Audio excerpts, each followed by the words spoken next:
ಭ್ರಷ್ಟಾಚಾರಕ್ಕೆ ಸಂಬಂಧಪಟ್ಟಂತೆ ಬಿ ನಾಗೇಂದ್ರ ಅವರು ಇಡಿ ಕಸ್ಟಡಿಯಲ್ಲಿ. ಬಟ್ ನೆಕ್ಸ್ಟ್ ಸರದಿ ಯಾರದ್ದು ಅನ್ನುವಂತ ಪ್ರಶ್ನೆಗೆ ದದ್ದಲ್ ಅವರು ನಿನ್ನೆ 10 ಗಂಟೆಯ ವಿಚಾರಣೆಯ ಬಳಿಕ ಅವರು ಹೊರಗಡೆ ಬಂದ್ರು. ಬಟ್ ಇವತ್ತು ಮತ್ತೆ ವಿಚಾರಣೆಗೆ ಬರಬೇಕು ಅಂತ ಸೂಚನೆ ಕೊಟ್ಟು ಇಡಿ ಅಧಿಕಾರಿಗಳು ಕಳಿಸಿದ್ದಾರೆ. ಯಾವುದೇ ಕ್ಷಣದಲ್ಲಾದ್ರೂ ಕೂಡ ದದ್ದಲ್ ಅವರ ಬಂಧನ ಆಗಬಹುದು ಅಂತ. ನಾಗೇಂದ್ರ ಬಳಿಕ ಅರೆಸ್ಟ್ ಆಗ್ತಾರ ಶಾಸಕ ದದ್ದಲ್? ಈ ಪ್ರಶ್ನೆ ಕಾಡ್ತಾ ಇದೆ.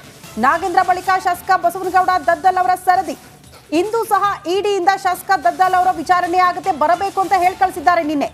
ನಿನ್ನೆ ಸತತ 10 ತಾಸು ದದ್ದಲ್ ಅವರ ವಿಚಾರಣೆಯನ್ನ ಇಡಿ ಅಧಿಕಾರಿಗಳು ಮಾಡಿದ್ರು. 10 ತಾಸು ವಿಚಾರಣೆ ಮುಗಿಸಿ ವಾಪಸ್ ಬಂದಾಗ ನನಗೊಂದು ಅವ್ರನ್ನ ನೋಡಿದಾಗ ಅನ್ಸಿದ್ದು, ಬದುಕಿತು ಬಡ ಜೀವ ಅನ್ನೋ ರೀತಿಯಲ್ಲಿ ಇತ್ತು. ಒಂಥರ ಭಯದಲ್ಲಿ ಓಡಾಡ್ತಾ ಇದ್ದಾರೆ ದದ್ದಲ್ ಅವರು ಅಂತ. ನಾನು ಯಾಕೆ ಎಮ್.ಎಲ್.ಎ ಆಗ್ಬಿಟ್ನೋ ಅನ್ನೋ ರೀತಿಯಲ್ಲಿ ನನಗೆ ಯಾಕಪ್ಪ ಕಾಟ ಕೊಡ್ತಾ ಇದ್ದಾರೆ. ಅದು ಪರ್ಟಿಕ್ಯುಲರ್ ಆಗಿ ವಾಲ್ಮೀಕಿ ನಿಗಮದ ಅಧ್ಯಕ್ಷ ಸ್ಥಾನ ಯಾಕೆ ಕೊಟ್ರಿ ಅನ್ನೋ ರೀತಿಯಲ್ಲಿ ಇತ್ತು. ಆದರೆ ನೀವು ನೋಡಿ 187 ಕೋಟಿ ತಲೆ 95 ಕೋಟಿ ಎಷ್ಟು ನೋಡಿ, ಇವರೆಷ್ಟು ಆಲೋಚನೆ ಮಾಡಬೇಕು. ನಮ್ಗೆ ಯಾಕೆ ಈಗ ಸ್ವಾತಂತ್ರ್ಯ ಬಂದ ನಂತರ ಒಂದು ರಿಸರ್ವೇಷನ್ ಅಂತ ಬಂತು. ಯಾಕೆ ರಿಸರ್ವೇಷನ್ ಅಂತ? ಮಹಿಳಾ ರಿಸರ್ವೇಷನ್ ಬಿಡಿ, ಅದು ಬೇರೆ ವಿಚಾರ. ಈ ದಲಿತರಿಗೆ ಬಂದರೆ ಪರಿಶಿಷ್ಟ ಜಾತಿ ಪರಿಶಿಷ್ಟ ಪಂಗಡ, ಅದು ಕೂಡ ಹಂಗೆ ಹೇಳಬಾರ್ದು ಅಂತೆಲ್ಲ ಇದೆ. ಪರಿಶಿಷ್ಟ ಜಾತಿ ಪರಿಶಿಷ್ಟ ಪಂಗಡ, SC ST ಇವರೆಷ್ಟು ತುಳಿತಕ್ಕೊಳಗಾಗೋದು ಜೀವನ ಪೂರ್ತಿ. ಹಾಗೇನು ಮಾಡಿದ್ರು, ಈಗ 224 ವಿಧಾನಸಭಾ ಇದ್ದರೆ ಒಂದು 50 ಕ್ಷೇತ್ರ ಅಥವಾ 60 ಕ್ಷೇತ್ರ SCಗಳಿಗೆ ಮತ್ತು STಗೆ ಮೀಸಲು, ಅವರೇ ಗೆದ್ದು ಬರಬೇಕು. ಆಮೇಲೆ ಕೆಲವು ಗೆದ್ದು ಬಂದವರು ಮಾಡಿದ್ದೇನು ಅಂತ ನನಗೂ ಗೊತ್ತಿದೆ, ಏನೂ ಮಾಡಿಲ್ಲ ಅವರು. ಕರೆಕ್ಟ್ ಆಯಿತಾ? ಆದರೂ ಟೈಮ್ ಕೊಡೋಣ. ಇಂಥ ನಿಗಮ ಈಗ ಇದಕ್ಕಿರುವಂಥ ದುಡ್ಡು ಬೇರೆ ಯಾರಿಗೂ ಹಾಕೋಂಗಿಲ್ಲ. ಆ ದುಡ್ಡು 187 ಕೋಟಿಯನ್ನ ಇನ್ನೊಬ್ಬ ಬಡವ ಬಂದ, ಲಿಂಗಾಯತರ ಬಡವನೇ ಆಗಿರಲಿ, ಒಕ್ಕಲಿಗ ಬಡವನೇ ಆಗಿರಲಿ, ಅವನಿಗೆ ಅವಕಾಶ ಇಲ್ಲ ಅದರಲ್ಲಿ. ಬೇಡ, ಬೇಕಾಗಿಲ್ಲ. ಇವರಿಗೆ ಕೊಡಿ, ವಾಲ್ಮೀಕಿ ಸಮುದಾಯಕ್ಕೆ. ಯಾರು ಅದನ್ನು ನೋಡ್ಕೋಬೇಕು? ಯಾವುದೋ ಬೇರೆ ಜಾತಿಯವು ನೋಡೋದು ಬೇಡ. ದೊಡ್ಡ ಜಾತಿ ಸಣ್ಣ ಜಾತಿಯಿಂದ ನಾವು ತಲೆಯಲ್ಲಿ ಕಟ್ಕೊಂಡಿದ್ದೀವಲ್ವ. ನಮ್ಮದೊಂದು ದುರಾದೃಷ್ಟ. ಜಾತಿಯಲ್ಲೇ ನಾವು ಇದು ಮಾಡ್ಕೊಳ್ಳೋಂಥದ್ದು ರಾಜಕಾರಣವು ಹಂಗೆ ಆಗೋಗಿದೆ. ಇದನ್ನು ನೋಡ್ಕೊಳ್ಳೋರು ಯಾರು? ಅದೇ ಸಮುದಾಯಕ್ಕೆ ಸೇರಿದವರು. ಯಾಕೆ ಹೇಳ್ತಾರೆ? ನೋಡಪ್ಪ, ನಿನ್ನ ಸಮುದಾಯಪ್ಪ, ನಿನ್ನ ಮಕ್ಕಳಪ್ಪ, ನಿನ್ನ ಸಮುದಾಯ, ಅವರಿಂದಾಗಿ ನಿನಗೆ ಶಕ್ತಿ ಬಂದಿರೋದು. ನೀವೇ ತಿಂದುಬಿಟ್ರೆ ಅವರ ದುಡ್ಡನ್ನು. ಬನ್ನಿ, ಇದರ ಬಗ್ಗೆ ನಾಗರಾಜ್ ಹೆಚ್ಚಿನ ಮಾಹಿತಿ ಕೊಡ್ತಾರೆ. ನಾಗರಾಜ್, ಎಲ್ಲಿ ತನಕ ಬಂದು ನಿಂತಿದೆ ಪಾಪ ದದ್ದಲ್ ಅವರೇನೋ? ದದ್ದಲ್ ಏನಾಗಿದೆ ಅಂತಂದರೆ, ಒಂದು ಕಡೆ ಆ ಕಡೆ SIT, ಈ ಕಡೆ CBI, ಆ ಕಡೆ ಇಡಿ. ದದ್ದಲ್ ಅವ್ರಿಗೆ ಗದ್ದಲಾಗೋಗ್ಬಿಟ್ಟಿದೆ. ದದ್ದಲ್ ಅವ್ರದ್ದು ಪ್ರಾಬ್ಲಮ್ ಏನೀಗ? ಎಲ್ಲಿ ತನಕ ಬಂದು ನಿಂತಿದೆ?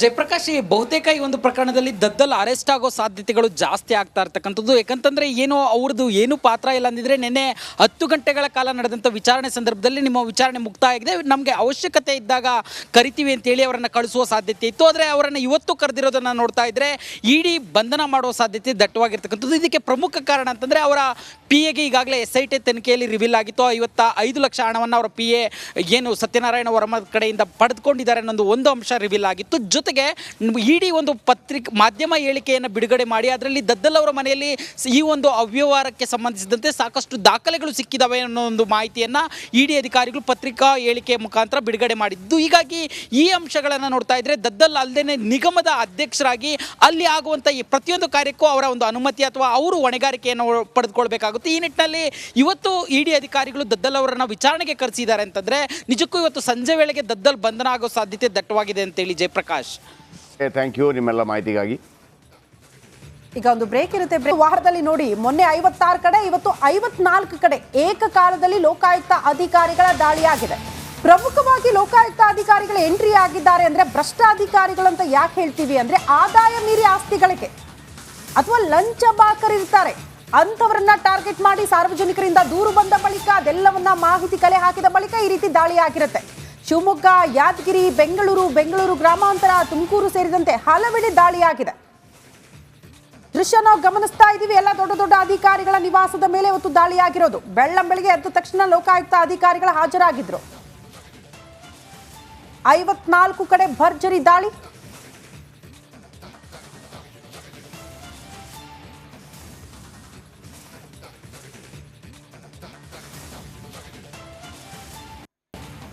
ಓಕೆ, ಸುನಿಲ್ ನಮ್ಮೊಂದಿಗೆ ನೇರ ಸಂಪರ್ಕದಲ್ಲಿರ್ತಾರೆ. ಸುನಿಲ್, ಲೋಕಾಯುಕ್ತ ದಾಳಿ ಅಂದ ತಕ್ಷಣ ಸಾಧಾರಣವಾಗಿ ರಾಜ್ಯ ಜನರಿಗೆ ಏನಾಗುತ್ತೆ ಅಂದರೆ ಭ್ರಷ್ಟರು, ಆಮೇಲೆ ನಾವು ನಮ್ಮ ಟೈಟಲ್ ಗೊತ್ತಲ್ಲ, ತಿಮಿಂಗಿಲ ಬಲೆಗೆ ಮತ್ತೊಂದು ಬಲೆಗೆ ಅಂತೇಳಿ ಅಲ್ಲೆಲ್ಲ ತೋರಿಸ್ತಾರೆ. ಇಷ್ಟು ಪತ್ತೆ ಹಚ್ಚಲಾಗಿದೆ, ಏನೋ 10 ಸೈಟ್ ಇದೆ, 50 kg ಬಂಗಾರ ಇದೆ, ಇಷ್ಟು ಕ್ಯಾಶ್ ಇದೆ. ಏನು ಬಟ್ ವಿಷಯ ಏನಪ್ಪ ಅಂದ್ರೆ ಅದು ತೋರಿಸಿ ವಾಪಸ್ ಅವ್ರಿಗೆ ಕೊಡ್ತಾರೆ. ಇಲ್ಲಿ ತನಕ ಓಕೆ ಇವಾಗ 54 ಕಡೆ ದಾಳಿ ಆಗಿದೆ ಎಗ್ರಿ.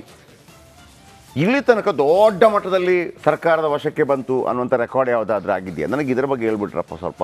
ಇಲ್ಲ ಶೆಟ್ರೆ, ಇಷ್ಟು ಬಂದಿತ್ತು, ಒಂದು 10 ಸೈಟು ಅದನ್ನು ಸರ್ಕಾರ ವಶಪಡಿಸ್ಕೊಳ್ತು, 50 kg ಬಂಗಾರ ಇತ್ತು, ಅದರಲ್ಲಿ 25 kg ವಶಪಡಿಸ್ಕೊಳ್ತು, ಏನೇ ಇಲ್ಲ. ಲಾಸ್ಟ್ಗೆ ಇಲ್ಲ, ಅವರಿಂದ 2500 ರೂಪಾಯಿ ಕಟ್ಟಿಸಿಕೊಂಡು ಅವರನ್ನು ಬಿಟ್ಟು ಬಿಡಲಾಯಿತು.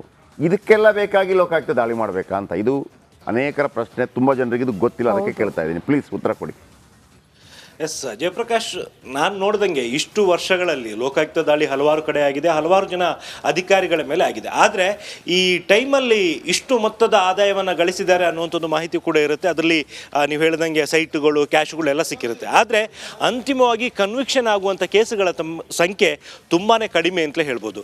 ನಾವು ಇತ್ತೀಚಿನ ವರ್ಷಗಳಲ್ಲೂ ಕೂಡ ನೋಡಿದರೆ ಈ ಕನ್ವಿಕ್ಷನ್ ಆಗುವಂಥ ಕೇಸುಗಳು ಯಾವುದು ಅಂದರೆ ಒಂದು 5,000 ರೂಪಾಯಿ 10,000 ರೂಪಾಯಿ ತಗೊಂಡು ಟ್ರ್ಯಾಪ್ ಆಗಿದ್ದಂತಹ ಕೇಸುಗಳಲ್ಲಿ ಕನ್ವಿಕ್ಷನ್ ಆಗಿದೆ ಹೊರತು ದೊಡ್ಡ ಮಟ್ಟಕ್ಕೆ ಹಣವನ್ನು ಗಳಿಸಿದಂತಹ ಅಧಿಕಾರಿಗಳ ಮೇಲೆ ಕನ್ವಿಕ್ಷನ್ ಆಗಿರುವಂಥ ಕೇಸಸ್ಗಳು ತುಂಬಾ ವಿರಳ, ತುಂಬ ಅಂದರೆ ತುಂಬ ವಿರಳ ಅಂತ ಹೇಳ್ಬೋದು. ಸೊ ಈ ಲೋಕಾಯುಕ್ತ ದಾಳಿ AS IPSಗಳು ಬಂದಾಗ ಪ್ರಾಸಿಕ್ಯೂಷನ್ ಅನುಮತಿ ಕೂಡ ಬೇಕಾಗತ್ತೆ ಅಲ್ವಾ? ಹೌದು, ಹಿರಿಯ ಅಧಿಕಾರಿಗಳು ಅಥವಾ ದೊಡ್ಡ ಮಟ್ಟದಲ್ಲಿ ಇರುವಂತಹ ಯಾರಾದರೂ ವ್ಯಕ್ತಿಗಳು ಅಂತ ಬಂದಂಥ ಟೈಮಲ್ಲಿ ಆವಾಗ ಪ್ರಾಸಿಕ್ಯೂಷನ್ಗೆ ಅನುಮತಿ ಕೂಡ ಬೇಕಾಗುತ್ತೆ. ಆ ಟೈಮ್ನಲ್ಲಿ ಯಾವುದೋ ಒಂದು ಪ್ರಭಾವವನ್ನು ಬಳಸಿ ಅಥವಾ ರಾಜಕೀಯ ಒತ್ತಡವನ್ನು ಹಾಕಿ ಅವರು ಪ್ರಾಸಿಕ್ಯೂಷನ್ಗೆ ಅನುಮತಿ ಕೊಡದೇ ಇರೋ ಥರದಲ್ಲೂ ಕೂಡ ಕೆಲವೊಂದು ಕಡೆಗಳಲ್ಲಿ ಪ್ಲ್ಯಾನ್ಗಳನ್ನು ಮಾಡ್ಕೊಂಡಿರ್ತಾರೆ. ಥ್ಯಾಂಕ್ ಯು ನಿಮ್ಮೆಲ್ಲ ಅಪ್ಡೇಟ್ಸ್ಗೆ. ಸಾಕಷ್ಟು ಬೇರೆ ಬೇರೆ ಕಡೆ ದಾಳಿಗಳಾಗ್ತಾ ಇದೆ. ನಾನು ಆಮೇಲೆ ಬರ್ತೀನಿ ನಿಮ್ಮ ಜೊತೆ ಸಂಪರ್ಕಕ್ಕೆ. ನೋಡಿ, ಪ್ರಾಸಿಕ್ಯೂಷನ್ಗೆ ಅಂತಿರುತ್ತೆ. ಈಗ CM ಮೇಲೆ ಒಂದು ಅಪರಾಧ ಬಂತು ಅಂತ ತಿಳ್ಕೊಳ್ಳಿ, ಈಗ ಮೂಡಾದು CM ಮೇಲೆ ತನಿಖೆ ಮಾಡೋಕ್ಕಾಗತ್ತಾ? ಇಲ್ಲ, ರಾಜ್ಯಪಾಲರು ಅದಕ್ಕೆ ಅನುಮತಿ ಕೊಡಬೇಕು. ಈಗ IAS IPSಗಳು ಇರ್ತಾರಲ್ಲ, ಕೋಟಿಗಟ್ಟಲೆ ಹೊಡೆದಿರ್ತಾರೆ, ಅವರನ್ನು ಎಂಕಣ್ಣ ಸೀನಣ್ಣಂತರ ತಗೊಂಡೋಗಿ ಕೂರ್ಸೋಕ್ಕಾಗಲ್ಲ. ಒನ್ಸ್ ಅಗೇನ್ ಪ್ರಾಸಿಕ್ಯೂಷನ್ಗೆ ಅನುಮತಿ ಕೊಡಬೇಕು. IASಗಳು ಅಂತಂದರೆ ಅಲ್ಲಿಂದ ಡೆಲ್ಲಿಯಿಂದ. ಇದು ಯಾವ ಸಿಸ್ಟಮ್ ಗೊತ್ತಾ? ಇದು ಬ್ರಿಟಿಷ್ ಸಿಸ್ಟಮ್. ಇದು ಬ್ರಿಟಿಷ್ ಸಿಸ್ಟಮಲ್ಲಿ ಹೆಂಗೆ ಅಂತಂದರೆ, ಈ ಸ್ವಾತಂತ್ರ್ಯ ಹೋರಾಟಗಾರ ಸಂದರ್ಭದಲ್ಲಿ ಯಾರಿಗಾದ್ರೂ ಒಬ್ಬ ಇವನು ತಪ್ಪು ಮಾಡಿದ್ದಾನೆ ಅಂತ ಹೇಳುವಾಗ ನೀನು ಯಾವನಲ್ಲೇ ಹೇಳಕ್ಕೆ ಅಂತ, ನೀನು ಯಾವನ ಹೇಳಕ್ಕೆ, ಬ್ಲಡಿ ಇಂಡಿಯನ್ ಅಂತ. ನೋಡಿ ನಮ್ಮನ್ನು ಎಷ್ಟು ಖರಾಬಾಗಿ ನಡೆಸ್ಕೊಳ್ತಾ ಇದ್ರು.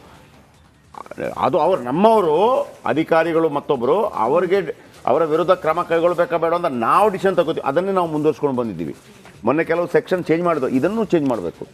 ಈಗ ಮುಖ್ಯಮಂತ್ರಿಗಳ ಮೇಲೆ ಈಗ ಅವತ್ತು ಯಡಿಯೂರಪ್ಪನ ಮೇಲೆ ಆರೋಪ ಬಂತಲ್ಲ, ಆರೋಪ ಬಂದಾಗ ಪ್ರಾಸಿಕ್ಯೂಷನ್ ಹೆಂಗೆ? ರಾಜ್ಯಪಾಲರ ಅನುಮತಿ ಕೊಡಬೇಕು ಮಾಡಿ ಇದನ್ನು ಅಂತೇಳಿ. ಈಗಲೂ ಅಷ್ಟೇ ಮೂಢ ವಿಚಾರಕ್ಕೆ ಏನೋ ಕೊಡ್ತಾ ಇದ್ದಾರೆ. ಪ್ರಾಸಿಕ್ಯೂಷನ್ ಆಗಬೇಕು. ಎಷ್ಟು IAS ಅಧಿಕಾರಿ, ಎಷ್ಟು IPS ಅಧಿಕಾರಿಗಳು, ಕೋಟ್ಯಾಂತರ ಈಗಲೂ ಲಿಸ್ಟ್ ಇದೆ ನನ್ನ ಬಳಿ, ಒಂದು 43-44 ಜನ. ಕೆಲವು ಸತ್ತೋಗ್ಬಿಟ್ರು, ಅದಕ್ಕೆ ಲೆಕ್ಕನೇ ಇಲ್ಲ, ಪ್ರಾಸಿಕ್ಯೂಷನ್ಗೆ ಅನುಮತಿನೇ ಇಲ್ಲ. ಇವರು ಹಿಡಿದು ಒಳಗಾಕೋದು ಯಾರನ್ನು ಗೊತ್ತಾ? ಆ ಮೆಜೆಸ್ಟಿಕಲ್ಲಿ ಪಿಕ್ ಪಾಕೆಟ್ ಮಾಡಿರ್ತಾನೆ ಪಾಪ ಅಲ್ಲ, ಪಿಕ್ ಪಾಕೆಟು, ಬ್ರೆಡ್ ಕದ್ದಿರ್ತಾನೆ, ಕಳ್ಳ. ಆಮೇಲೆ ಸಿಗ್ನಲ್ ಜಂಪ್ ಮಾಡಿರ್ತಾನೆ, ಕಳ್ಳ. ಎಷ್ಟು IAS ಎಷ್ಟು IPS ವೀಕ್ಷಕರೇ ಗೊತ್ತಿರಲಿ, IAS IPSಗಳು ಇಂಥ ಅಪರಾಧಗಳನ್ನು ಮಾಡಿದರೆ ಅವರ ವಿರುದ್ಧ ಕ್ರಮ ಕೈಗೊಳ್ಳಬೇಕು ಅಂತಂದರೆ ಪ್ರಾಸಿಕ್ಯೂಷನ್ ಅನುಮತಿ ಇರಬೇಕಾಗತ್ತೆ, ಅದಕ್ಕೆ ವಿಶೇಷ ಅನುಮತಿ ಬೇಕಾಗತ್ತೆ. ಅಲ್ಲಿ ತನಕ ಅನುಮತಿ ಕೊಡೋದೇ ಇಲ್ಲ ಅವರು. ಅನುಮತಿ ಕೊಟ್ಟರು ಕೂಡ ಕೋರ್ಟ್ಗೆ ಹೋಗಿ ಅನುಮತಿ ಕೊಡದಂಗೆ ಮಾಡ್ತಾರೆ.